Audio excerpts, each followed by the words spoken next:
you get into the military, into the Marines? It was during the Korean War, and I was working in the shipbuilding industry in northern Ohio, Right. on Lake Erie. And I got my draft notice. My buddy and I both got our draft notice that I worked with. And so we decided to explore the other services and find out what we could do. So I was 21 at the time, and so we went to see the Marines, and the Navy fella said that he's overeating at this place. So we went over to this place and see where he was eating, and he was eating and drinking a glass of beer. So, of course, I don't drink now or anything, but at that time I drank some beer, and so we sat there and talked to him, and the longer we talked, the more beer we drank, and so we signed up for the Marine Corps. And now this was during the Korean War. Tail end, it was in '53. Right, but when you were growing up, World War II was going on. Yes, sir. How did that affect World War II? How did it affect your family? Well, we lived on a small farm, 25 acres, and we had a lot of apple trees and a lot of grapes, red, white, and blue grapes. And it was a dirt farm, per se. We grew corn and stuff like that, but we always had a big garden, and we had, my mom canned a lot, and so we had enough to eat, per se. And my dad worked in the shipyard, and he painted on the side, painted houses, and I used to go with him, and my brothers and I. And we didn't have much, but what we had, we grew ourselves. We had pigs, and we had a cow that we milked, and we drank their milk, her milk all the time. Right. And we made butter, our own butter and cheese. So we survived that way. We didn't have electricity in our home till I was probably 17, and we didn't have running water. We did dig a cistern, and we had cistern water to pump into the kitchen.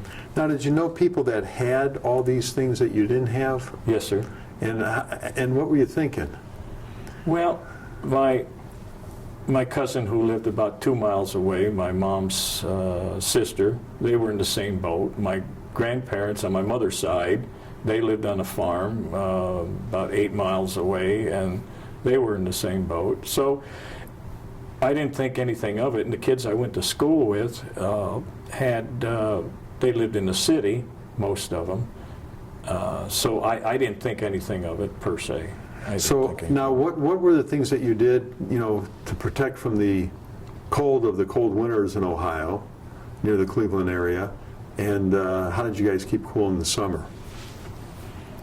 Well, we didn't have air conditioning, of course, and we had an old coal and wood furnace we put in the basement, and the truck would bring a load of coal down and drop it off at our cellar window, and then we'd shovel it in down in the basement, and that's how we had the furnace. That's how we kept warm. And in the summertime, of course, we left the windows open with the screens and did the best we could, and we didn't have electricity, so we couldn't have ceiling fans, or, of course, they weren't even, I don't think they were around much then, but we couldn't even buy a small fan. So now tell me what you remember maybe of your grandparents. Well, my grandparents on my dad's side came from Germany in I believe in the 20s sometime. And my grandmother on my dad's side was a big, tall, strong woman, and my grandfather was big, but he was sort of slight of frame.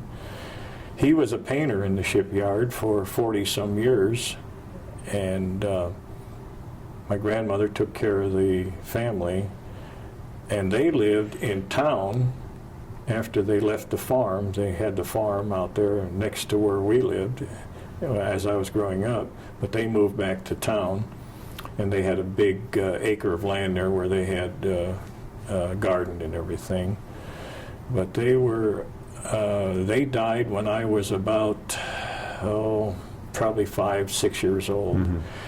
And one thing I remember about my grandfather, he was, when he was ill, just before he died, about a year before he died, he was laying in the dining room area. They had him in the dining room up against the wall. They had a bed there so they could take better care of him. And he had his bedroom slippers there.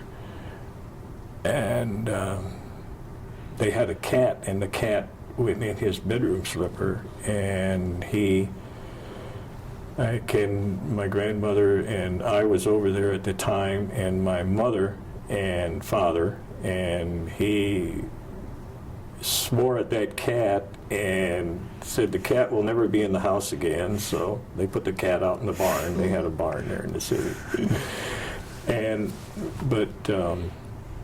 And my grandmother was a terrific cook. Of course, Germans are pretty good cooks anyway, so he was a good cook, and that's about all I remember of him because, like I said, I was only about 5 or 6 when they passed on. Do you remember going to those shipyards at all and looking at the ships, at the Yes, boats? sir. Yes, sir. Did that impress you at all? Yes, it did. It was a type of place to work where everybody worked there. The 3rd and 4th generations worked there because the shipyard started in 1895. Mm-hmm. And so there were 3rd and 4th generations working there. And my dad worked there, I worked there, all my uncles worked there, my grandfather worked there. So it was a place that you would retire at and then go. But of course, modern times came up, and in '78 they closed up and filed bankruptcy. Mm-hmm. So then from there, I went into real estate, and that's how I met my wife. And I went into real estate, and well, let me jump back a minute. You were born right at the time where you were too young to go into the service during World War II. Mm-hmm. And then after a few beers, you were in the Marines. I was in the Marines. But it was during the Korean War. Yes, sir. All right. Now tell me, what are you thinking, and what was your military service? Well, since we were working on government contracts at the time, they deferred us 1 year, and then we went in June of 1954 instead of June of 1953, and we stayed until 1957. I went to Parris Island, South Carolina. We rode down on a train from Cleveland, Ohio, and we thought, well, we were kind of apprehensive, but we'll make the best of it. But we got down there about 2 o'clock in the morning. Mm-hmm. They marched us out of the train, and it was in Yamasee, South Carolina. There was nothing there but sand.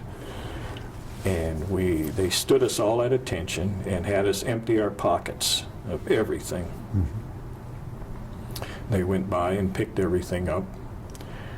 And we went to, in a barracks, a big Quonset hut type thing that was there, and they had racks there, bunks, one on top of the other. And we stood there, and he explained to us what we had to do. So we jumped in the bunk and went to sleep, and about 5 o'clock, 5:30 in the morning, he woke us up, and he marched us across the bridge onto Parris Island. And at that time, even in the morning, it was so hot and humid that we just broke out in sweat, and our clothes were wringing wet like it was raining. And when we got there, they marched us in and took off all our clothes. They gave us a shower, And then we marched over and got our clothes, what we were going to wear, our fatigues. And then we went from there to get a haircut. And from there we went, and they shaved our head bald. And from there we went to get our shots. And it was like that. You'd get one on one side, and you walk a little further, you get one on the other side. And it was like that all the way through. So we had about 8 or 10 shots. And then we went to the dentist, and he checked our teeth. And then they put us in our barracks, Quonset huts again. Gave us a rack and a wooden locker box to put our clothes in and everything. Then we had to sew up our pants because some of them were too long, or most of them were too long. Mm-hmm. Everything was long. So we had to sew up our pants, hem them up, and showed us how to put everything away. And we put everything away. And then the next morning, we got up and it started. March, march, march, march. And then we went to class, and then we marched, and then we went to a class. And it was like that for 8 weeks. Mm-hmm. Where did you wind up being stationed? I went to, from there, we went to Cherry Point, North Carolina, and they assigned us to an air wing. And when I was at Cherry Point, I went to telephone school. And telephone school meant climbing telephone poles and stringing wire. And then on odd days when they'd get short in the telephone exchange, I would go in there and work, and them switches went back and forth, mm-hmm. back and forth, and we'd have to put plugs in them and change the phone numbers, and you'd put little tabs in there of changing phone numbers. That's how they changed the phone numbers. And so that was good duty. But then when I worked with a fella who was a civilian on the base, and I stayed at his place at night. We went over to his place at night, and I stayed at his house. He had a big tobacco farm, and I learned all about tobacco and the auctioneers and how they do it. And then they were going to send us overseas, and the war ended, and they had enough over there and people going over there. So we were running LST, ready to go over, and we were out about 8 or 10 miles, and they sent us back. Mm-hmm. Mm-hmm. And on the LST, they sent us back, and so we spent some more time at Cherry Point, working for the telephone company, and me learning about tobacco and how to harvest it and everything. And then they sent us to Camp Lejeune, North Carolina, and I worked there for, I went there and I didn't work on the telephone exchange. They sent a bunch of us out to, they were building a new golf course, and we went out and helped construct a new golf course, and did that for a couple months. And then from there we went to a communications outfit. We learned how to teletype, like mm-hmm. sending a telegram. Mm-hmm. And they put us into that school. And we never did use it, but we knew how to do it anyway. And from there it was towards our end of our 3 years, and we just worked on the golf course, mowing the golf course and helping out here and there, and that was it. Now, you had a marriage that didn't last, but you did have 1 son and 3 adopted daughters. Yes, sir. Okay, and where are your kids today? I have a daughter in Florida. She's a retired nurse. I have 2 daughters in Ohio. One's a pharmacist, and one works for the telephone company, and she has about 6 years to go before she retires. And My son is in Connecticut. He works for the state of Connecticut as a psychologist, psychiatrist for young adults and people that are young adults that are in jail, in prison. He tries to reform them and their parents about drugs and alcohol, how they got there in the first place. Now, you and Barbara have been married 28 years Yes, from the sir. time that we taped this, and of course, she had 3 children, and you have how many grandchildren in total? I have 9, and I have 2 great-grandchildren. And what advice do you have for the younger kids? Well, I would say take responsibility for your own doings. If you make a mistake in life, learn from it. And also, hard work never killed anyone. And I think that because my mother and I used to go and work on the truck farmers to earn money. We'd get 5 cents a peck for picking beans. And I was 4 and 5 years old at that time, going with her. And so, like I say, hard work gives you a responsibility. It gives you a vision in your life that nothing is for nothing. You know. And what was the bulk of your career for business-wise?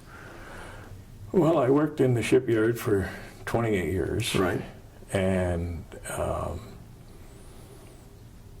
then I worked in real estate. I've been in real estate for 27 years. But I would say that I enjoyed my life, and I liked the way I was raised. We ate all our homegrown stuff with no chemicals on it or anything. Right. We drank the cow's milk right out of the cow. It never killed us, and I'm strong and healthy, thank the Lord, and 78 years old, so I don't think I'm doing too bad. And my mother lived to 95, my dad lived to be 88, and they both worked real hard.